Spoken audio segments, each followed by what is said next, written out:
So a bit of a mouthful. What are high redshift galaxies? Why do I want to simulate them? And who the hell is JWST? So I want to start on that middle bit, high redshift galaxies. To give a little spoiler for later on in my talk, high redshift galaxies is just astronomy speak for the earliest galaxies in the universe, the most distant galaxies in the universe. But before I get into what I did in my project, I want to give some context about how these earliest galaxies in the universe came to be, why they're so interesting. To do that, we of course have to go all the way to the beginning, right after the Big Bang. So right after the Big Bang, the universe was a very hot and dense soup, basically, of all these small particles, mainly protons, neutrons, and electrons. Now these electrons were connected to protons and neutrons like you usually see them. They were free electrons. All of them were free electrons. All these free electrons scattering around in the universe. And because they were all free electrons, any light that was produced in the universe would scatter off. So there was no one single path of light. You couldn't really see anything because everything was just bright everywhere. All the light got scattered. It was a very opaque universe. So at this period of time, before the cosmic microwave background, we can't really study anything because everything's just a big white blur. But eventually, the universe cooled down enough where these free electrons attached to the protons and neutrons, causing the cosmic microwave background, and all the atoms in the universe became neutral, basically an instant. So great, now there's no more free electrons, light can travel freely. But we now start the dark ages. It's called the dark ages because now that all the particles in the universe, all the atoms in the universe are now neutral, there's no light being produced. There's no light in the universe that we can actually see. So even though light can travel, but we call this the dark ages because there's no actual light there. Now eventually, the universe continues to cool and cool until eventually these particles can come together gravitationally and form these large clumps. And inside of these large clumps, the gravitational pressure ignites these inner atoms, reionizing them, creating light. These large clumps became the first stars, which then created the first galaxies. So we now begin the era of reionization, where the universe is cool enough to finally create these stars that create the first light, and thus the first galaxies, these high redshift galaxies. Now, why we call them high redshift is because of the expanding universe. It causes their light to undergo Doppler shift, which causes redshift. Now, to explain that, I first want to talk about light. Light is what astronomers use to measure most of the things in the universe. And light can be modeled as a wave. And like any wave, light has wavelength. We can see here the entire electromagnetic spectrum, the entire light spectrum, with low wavelength light. On the left, we have gamma ray, X-ray, and ultraviolet light. In the middle, we have visible light, what you and I can see. And then finally, on the right, we have the high wavelength light, where we have near and mid infrared. Now, just like our eyes are tuned to see just the visible band of the light spectrum, certain telescopes are also tuned to see certain parts of the electromagnetic spectrum. The Hubble Space Telescope sees the visible and near infrared bands, while the JWST sees the near and mid infrared bands. So to talk about why these galaxies are what I call redshifted, let's talk about Doppler shift. Doppler shift is this physical phenomenon that happens when an object that's producing waves travels towards or away from the observer. So let's take this example. We have this galaxy that's moving to your left, and let's first pretend we're at this telescope on the left here. Because the galaxy is moving towards us and it's producing these waves, it's producing light. The light, as it's going towards us, is getting compressed. Its actual wavelength is decreasing. So it actually shifts on that spectrum of light, and it becomes what we call blue shifted because its wavelength is now shrunk. Now let's take the opposite example. The galaxy is still moving to the left, but we're at this telescope on the right. Now the opposite is happening. Because the galaxy is moving away from us, the light that it produces, the light that goes towards us, is getting stretched out. So the light actually becomes to a larger wavelength. It actually becomes what we call redshifted. So when Edwin Hubble looked out into all the distant galaxies in the sky and saw that they were all red, more red than they were supposed to be, this was the first bit of evidence that in fact, all of the galaxies in the universe were moving away from us. In fact, because the most distant galaxies were even redder than galaxies close by to us, it showed that the universe wasn't only expanding, it was accelerating. So that the distant, the most earliest galaxies in the universe are very highly redshifted. So, if we want to study these earliest galaxies in the universe, we need a telescope that can see into the infrared. And that's where JWST comes in. JWST is the next generation of space telescope that is supposed to see that one of its main objectives, science goals, is to see the earliest galaxies in the universe. And that's why it's an infrared telescope. And one of the first images that it's took is this one on the right, called the JWST Deep Field, presented by President Biden himself. Now, this is a really beautiful image, but we didn't spend $10 billion just to have the phone background for tons of astronomers. We want to extract actual science out of this, right? So how do we do that? Well, one of the ways we do that is we take the underlying physics we know about the universe, and we create simulations with it. We then take those simulations and compare it to real data.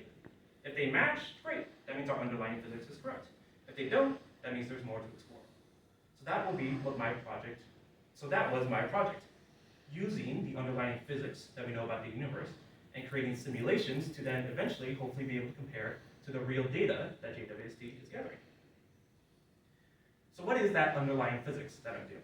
Well, as Erasmus showed you earlier, it's the CIRSIC model.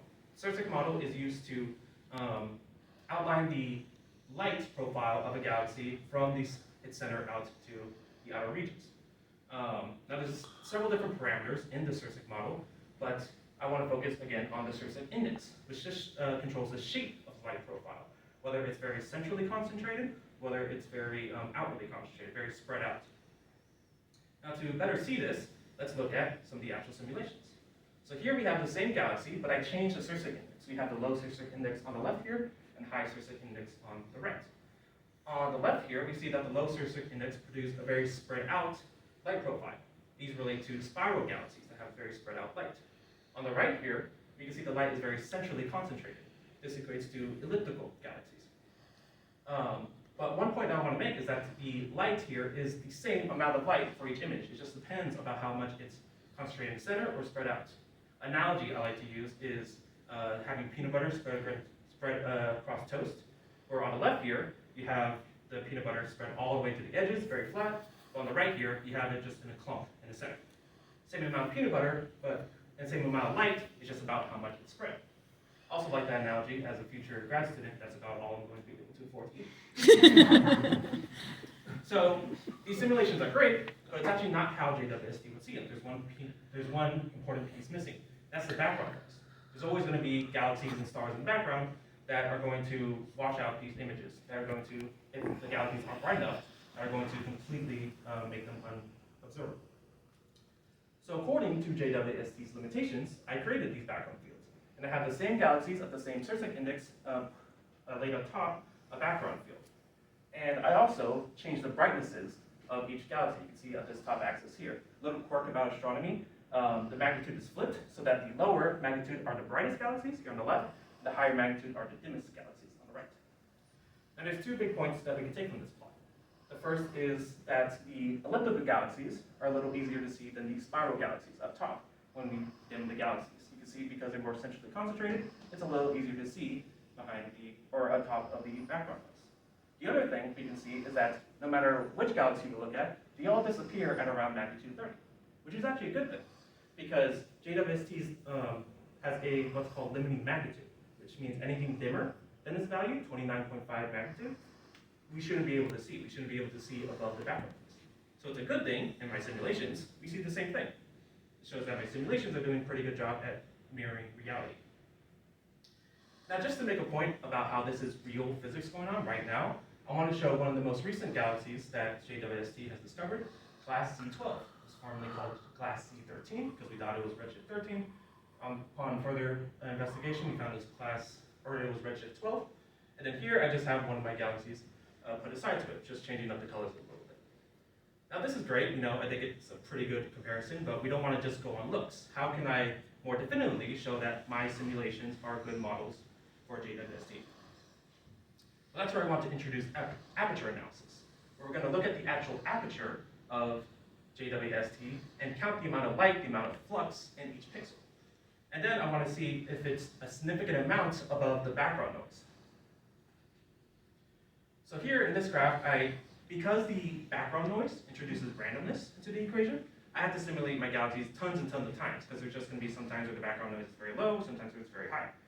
So I simulated my galaxies tons and tons of times, and then checked, okay, is all the light in that galaxy a a significant amount above the background noise, or is it below? And so here on the left, we have the percentile detection rate. See over here where it's very high, we have 100%, meaning that I detected 100% of those thousands of galaxies that I created. And then here below, we can see that it drops down as the brightnesses go down. So obviously, the brightest galaxies over here, I detected 100% of them. But then as the galaxies get dimmer and dimmer, I see less and less, until for each one at each Sirsic index, at around 29.5, I start to see none of the galaxies. And these graphs also show, like I said before, how the elliptic galaxies over here are going to be easier to detect than the spiral galaxies. So great, that seems to be a pretty good measurement that I have good simulation stats. Because they all disappear under the background noise around magnitude 30, that my simulations could be used against JWST data. But of course, there's always ways to improve. One of the known faults of the Sirsic model is that it's not very good at modeling the galaxies at the core, and especially at the edges. So I can introduce more complex models or to make this a better simulation. This project is also very important to me, particularly as Professor Target said, I'll be going to UC Santa Cruz for graduate school, and this is some research that I actually want to continue doing, creating these simulations to compare against JWST real-world data. Now, just to finish up, I want to thank everyone for their support in my academic journey, my professors, my mentors, my classmates, my friends, and of course my family, and thank you all for listening.